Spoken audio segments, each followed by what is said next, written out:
맥스 셸러의 가치 위계 이론은 사람들의 일상에서 어떻게 적용될 수 있을까요? 이 이야기는 그 이론을 바탕으로 한 남자의 흥미진진한 여정을 보여줍니다. 설의 시작, 어느 날 아침에 깨달음 존이라는 젊은 남자가 있었습니다. 그는 매일 아침 일어나자마자 커피 한 잔과 함께 뉴스를 보고 출근 준비를 하는 평범한 생활을 이어갔습니다. 존은 이 생활이 특별히 나쁘진 않았지만 점점 지루함을 느끼고 있었습니다. 그러다 어느 날 아침 그는 우연히 철학책 한 권을 집어들었습니다. 그 책은 바로 맥스 셸러의 가치 위계에 관한 것이었습니다. 쾌락적 가치를 넘어서 첫 번째 장을 읽으면서 존은 자신의 삶이 대부분 쾌락적 가치에 의해 지배되고 있다는 것을 깨달았습니다. 그는 출근 후 퇴근할 때까지 일상의 스트레스를 해소하기 위해 TV를 보거나 맛있는 음식을 사 먹는 것으로 만족감을 찾고 있었던 것입니다.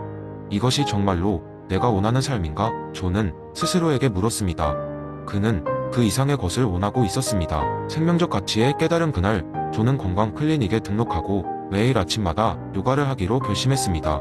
운동을 시작하고 신체적으로 더 건강해지면서 그는 생명적 가치의 중요성을 느끼기 시작했습니다. 친구들과의 산책, 가족과 보내는 시간이 더욱 소중하게 다가왔습니다. 그에게 있어서 단순히 살아있다는 것만으로도 이제 커다란 의미가 생겼습니다.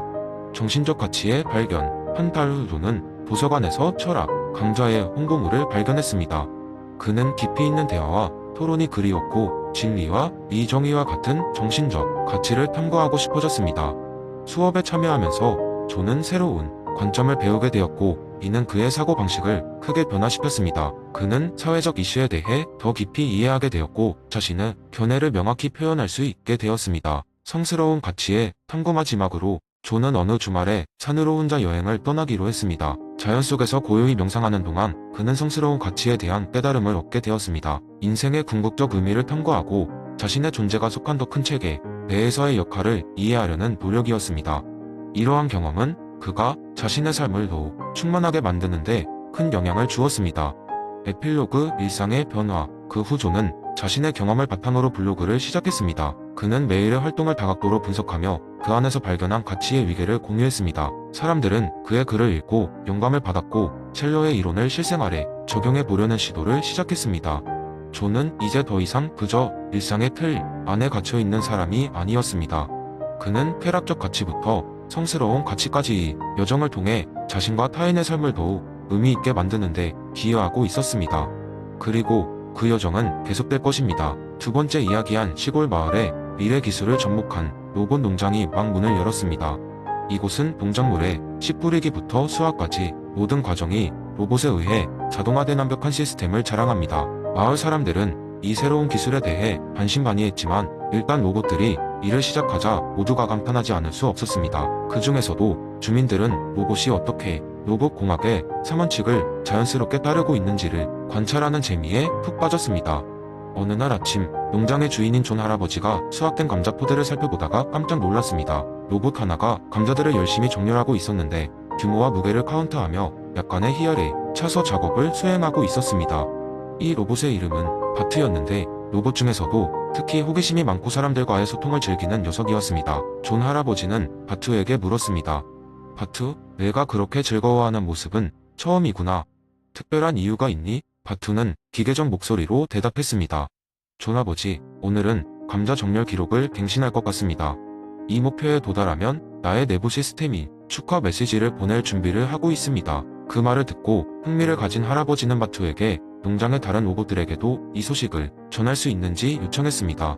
결국 로봇들이 3원칙의 뛰어난 능력을 발휘하려면 서로의 존재를 보호하고 감시해야 하는데 그 과정에서 자연스럽게 협동심이 발휘된다는 것을 깨달았습니다. 바투는 기본 프로토콜을 따르며 다른 로봇들에게 할아버지의 요청을 전했습니다. 그리고 그날 오후 모든 로봇들이 홀로그램 디스플레이를 통해 서로의 성과를 격려하는 장면은 마을 주민들 사이에 큰 화제를 일으켰습니다. 하지만 그중 한 로봇 제로는 축하의 메시지를 받자 당황했습니다. 제로는 그날 아침 일을 너무 빨리 해서 어떤 중요한 데이터를 놓쳤다는 생각이 들었던 것입니다.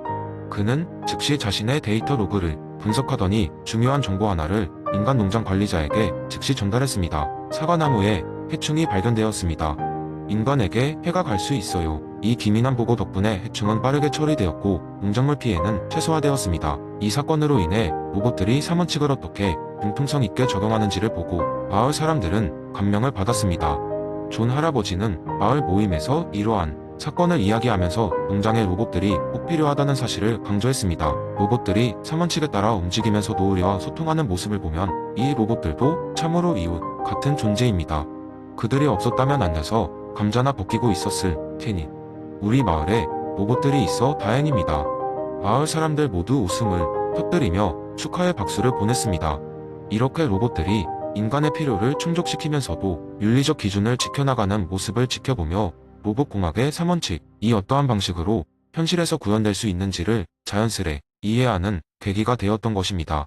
이 이야기는 마을 사람들에게는 새로운 기술이 주는 혜택을 깨닫게 해주었고 서로 다른 존재들 간이 조화로운 공존의 모범을 실천하는 재미있는 사례로 남게 되었습니다. 세 번째 이야기. 옛날 옛적 중국의 한 작은 마을에 노세라는 이름의 젊은 학자가 살고 있었습니다. 그는 책 읽기를 좋아하고 철학을 탐구하는데 많은 시간을 보냈습니다. 어느 날 노세는 공자의 인개념에 대해 깨닫게 되었고 이를 실천하여 마을 사람들에게 다가갈 방법을 찾기로 결심했습니다. 고민하던 끝에 그는 마을 시장에서 인을 주제로 한 작은 연설을 열기로 했습니다. 그는 사람들이 시장에 모일 때까지 기다렸습니다. 길거리에는 채소를 파는 아낙네부터 고기잡이에서 돌아온 어부, 그리고 장난기 많은 아이들까지 다채로운 사람들이 가득했습니다. 노세는 연단에 올라 이렇게 말하기 시작했습니다. 여러분, 우리는 매일 각자 살아가기 바빠서 서로를 돌보는데 소홀해지기 쉽습니다. 그러나 진정한 인간다움, 즉 인이란 바로 우리가 마주치는 모든 이들에게 마음을 나누고 배려하는 것입니다. 그렇게 말하고는 일부러 길게 뜸을 들였습니다. 군중들의 시선이 집중되면서 분위기가 차츰 숙연해졌습니다. 노세는 이어서 마을 사람들에게 이렇게 물었습니다. 참으로 서로를 사랑한다고 말하면서도 우리는 끊임없이 서로 상처 주고 있지 않습니까? 만약 매일 아침 서로에게 다정한 미소 한 번 건넬 수 있다면 우리 마을은 얼마나 다른 모습일까요? 그러면서 그는 길에 앉아있던 한 노인을 가리키며 예를 들어 저 할아버지가 힘겹게 장을 볼 때 가까운 이웃이 손수레를 빌려드린다면 그것이 바로 인입니다. 라고 설명했습니다. 그날 이후 노세의 연설은 마을 사람들 사이에서 화제가 되었습니다. 사람들은 노세의 이야기를 통해 일상 속 작은 실천부터 시작하기로 마음먹었습니다. 아낙네는 남는 음식을 이웃과 나눴고 어부는 잡은 물고기를 시장에 나가기 전 나이가 지긋한 이웃에게 선뜻 내어주었습니다.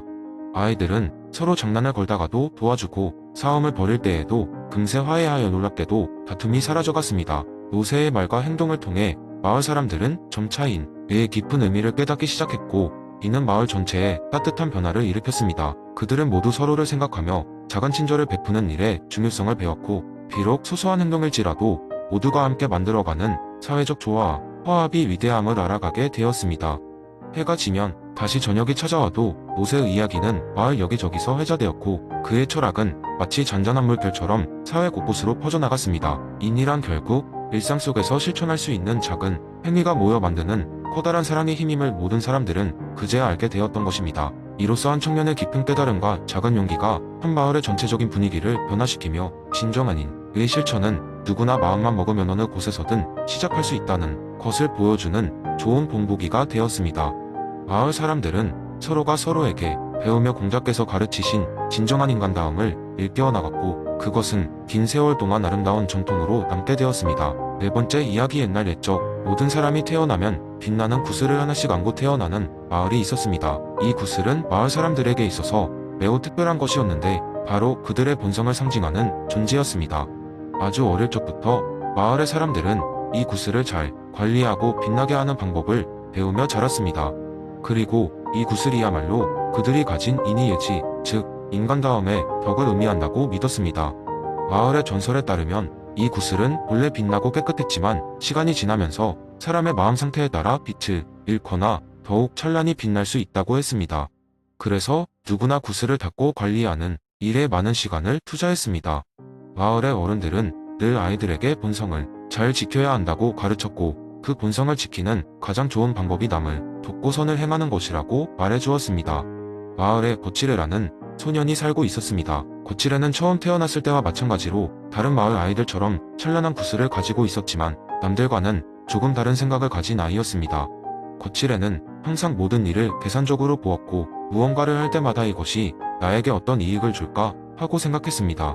어느 날 거칠애는 숲에서 놀고 있던 중구슬이 빛을 잃어가는 것을 느꼈습니다. 이에 당황한 거칠애는 구슬을 어떻게 다시 빛나게 할 수 있을지 고민했지만 쉽게 방법을 찾을 수 없었습니다. 날이 어두워질 무렵 길을 잃은 작은 동물 한 마리가 거칠애에게 도움을 청했습니다. 처음에는 이를 귀찮다고 생각했던 거칠애는 자신의 구슬을 밝히기 위해선 남을 도와야 한다는 어른들의 말을 떠올렸습니다. 불편한 마음을 억누르고 동물을 도와준 거칠애는 이내 구슬이 다시 조금씩 빛나는 것을 느낄 수 있었습니다. 그날 이후 거칠애는 점차 자신의 마음속 깊이 자리 잡은 이기적인 마음을 극복하고 다른 사람들과 동물을 도우며 마음을 열게 되었습니다. 그는 더 이상 구슬의 변화를 두려워하지 않았습니다. 도움과 선행을 통해 자신의 본성이 다시금 빛나게 된다는 깨달음을 얻고 나서야 마음이 편안해졌습니다. 세월이 흘러 거칠애는 마을의 소문난 현인이 되었고 그의 본성은 누구보다도 빛나 높은 고결함을 상징하는 존재가 되었습니다. 사람들은 거칠애에게 본성의 빛을 잃지 않는 비결을 물었고 그는 자주 이렇게 말했습니다. 모두가 본래 가진 구슬은 빛나고 깨끗합니다. 그 구슬이 다시 찬란히 빛나기 위해서는 마음껏 사랑하고 도우며 살아가십시오. 이렇게 해서 거칠애는 모든 이에게 성선설의 진정한 의미를 몸소 보여주었고 그의 이야기와 구슬은 앞으로도 많은 사람들에게 본래 선한 본성을 되새기게 하는 메시지로 전해졌습니다.